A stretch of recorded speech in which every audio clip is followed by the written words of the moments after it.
Hi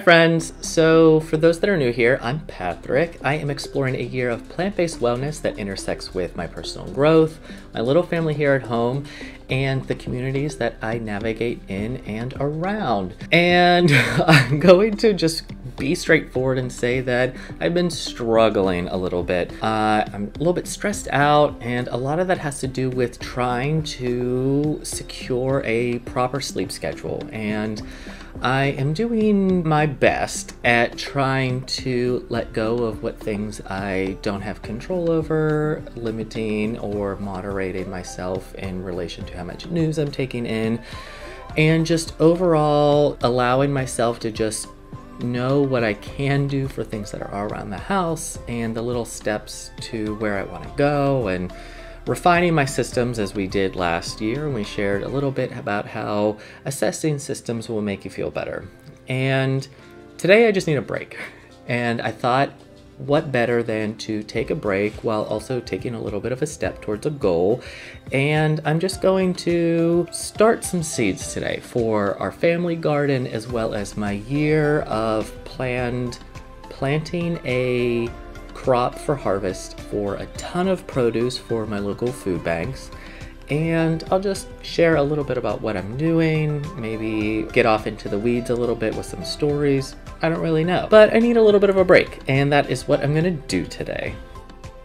Alright, so as you guys know, in my garden spaces, I like to revisit things that I know I'm successful with, but I like to try and understand things that I am not successful with, as well as experimenting with some things that are new to me. A little bit of everything every year, as well as I like to repurpose my containers. I think that I've been repurposing these same little grow out containers for maybe this is their third, fourth season. They hold up really well, and I know plastic is terrible, but I have these, and I'm just going to not have a need to have anything else, and they are a really good stacking system that essentially came to me for free. So this is what I'm working with for at least this little experiment. I have some celery and some romaine lettuce. I know the stuff that I'm not going to actually get to, and I've seen these little hacks over and over again where you can regenerate essentially for harvest over and over again if you just keep the 2 inches from the base of the plant and essentially reroot it. So I am going to give this a go. This is my first year with actually seeding celery in general. I have a lot of questions about it, but I think that maybe pairing it side by side with this little quote-unquote hack, we'll see how it goes. So I have my little plug containers, and I'm just topping them off with some potting soil. I sort of refresh the system. I am working with some seeds that I'm familiar with, but I am also working with some celery seed, which is new to me this particular year. And one of the things that I'm trying to understand why I'm not successful are these like lemon cucumbers. I have been chasing the aspiration of harvesting these, I don't know, I think as long as Caleb and I have been together, so pushing 10 years, but maybe 7 grow seasons. Our first couple of apartments, we did not do vegetables. But if this is going to be the year I get at least 1 from a seed. I have never really seen these as started plants anywhere, so seeds are the way to go. I've never seen them in the store to collect my own seeds from it. So this is what I'm stuck with, and I think with the amount of failures, all I need is 1 little victory, and this is going to be the year that I planted at the right time, and I am going to get something really viable. I'm excited for it. I'm excited for all these vegetables. This is actually a first for the year for this little particular cherry or bite-sized tomato variety.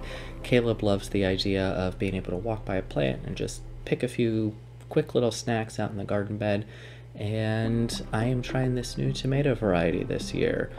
What I'm also doing for Caleb, and he doesn't know it yet, is I am planting these bird house gourd seeds, and I am going to do the whole system where you grow them out, you dry them out properly, and then you sort of gut and clean them and then line them with beeswax, and then from there you have a little water canteen. I have like a rough theory on how to do a little strap for it. I'll have to put a picture up if I can remember, but it's going to be one of my holiday gifts to him this upcoming winter. It's a very long process and you're seeing it here first.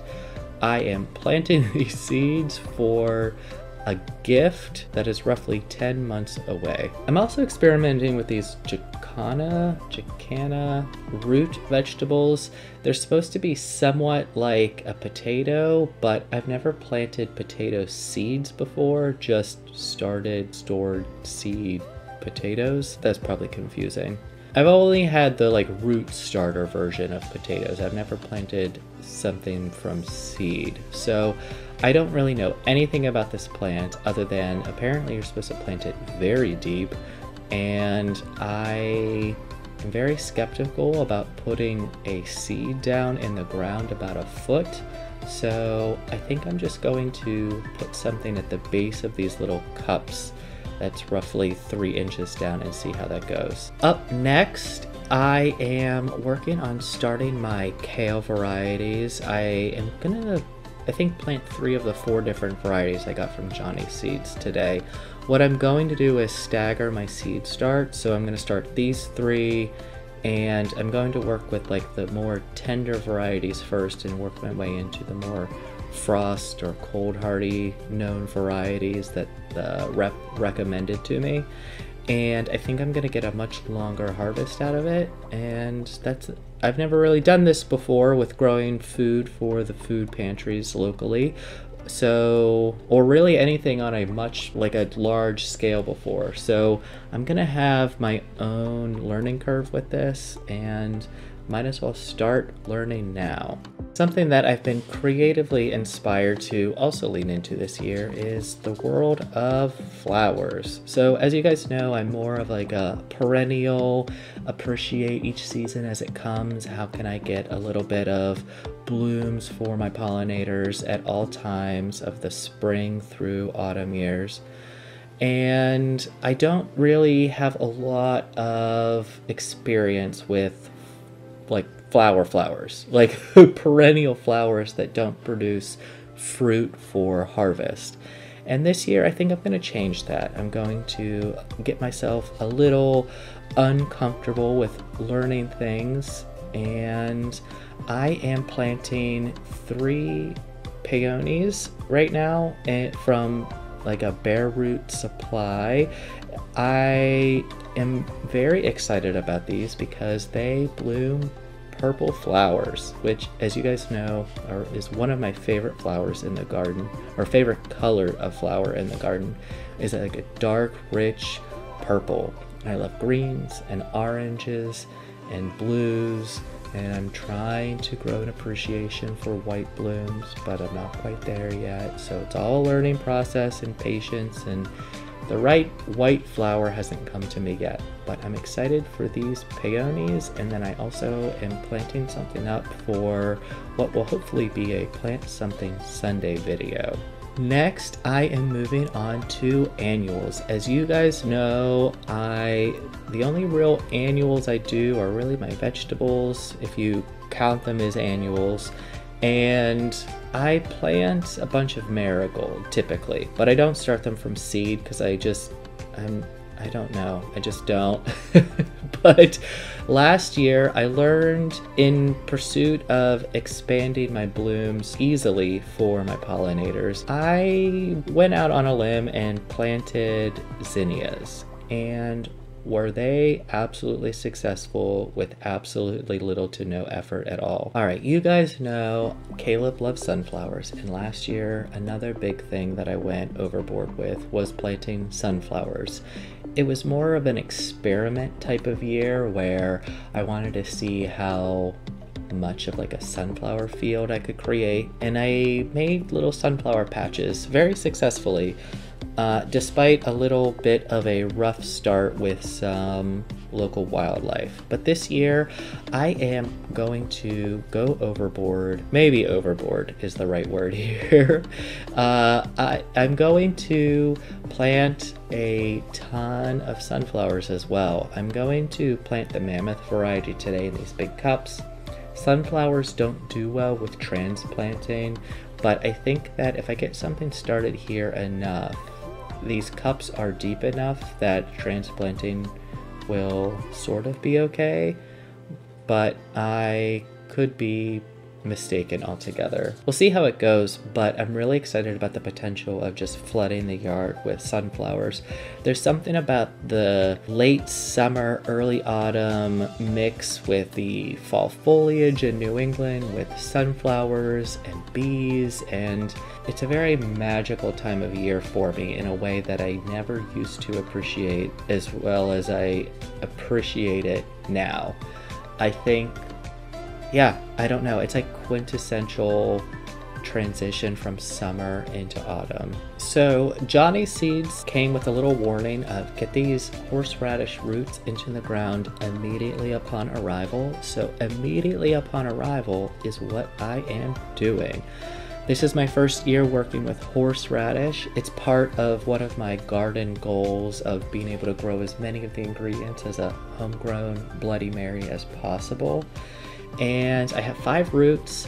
They look like they should be tapered as like up and down. And what you don't see is the internal debate of do I run inside and read real quick, because I feel like maybe there's a potential that I should be laying these horizontally to the ground. I'm not quite sure, but they're supposed to be planted very deep. And something about the deep plus how the shoots are already sort of sprouting makes me think that they should be in a tapered vertical position. So this is my learning curve. This is how I'm going to plant them this year. And if it results in a smaller harvest, that's okay. I have a feeling that this is going to produce enough for at least 1 pitcher of Bloody Mary mix, just if these were to beef up a little bit. I don't really anticipate any pests taking these out, so I'm just going to put them up and fill up the space. I'm going to mulch it down to make sure that there's enough water retention from the garden soil just loaded in here. There's still plenty of packed nutrients from this rather new garden space, this little revived garden bed from last year. So I'm excited to see how these go. Another first for me this year is actually planting beet seeds that are already pelleted or coated. Whatever these are. This is my first year dealing with coated beet seeds. And then of course, if I learned anything from my systems challenge from last year, is really just the importance of the cleanup process at the end of a project. It's one of the biggest changes I've made to my daily life in the last year, and it has paid off in spades, which I don't even understand that phrase, but it has paid off profoundly. I am also still using my seed photo box system, and it keeps everything nice and organized, and it's actually organized to the point that I'm filled up with all of my new plant stuff that I am potentially in need of a second box. But we'll see how that goes at the end of the year. Making sure I clean up and get everything vacuumed and swept makes me happy, makes my husband happy, and plus there's no, and you know what they say, happy husband, happy home. So I still have some cleaning to do, but thank you for sharing your time with me today. And I just want to remind you that be kind to yourself. Do something kind for yourself today. And even if that's just admitting, you know what, I'm not having the best of times and I need a break. Take a break. You are allowed to take a break. You don't need to reason it. You don't have to qualify it. You don't have to quantify it. If you need a break, if you need to rest, just be kind to yourself and rest. And I will share more with you soon. Tschüss.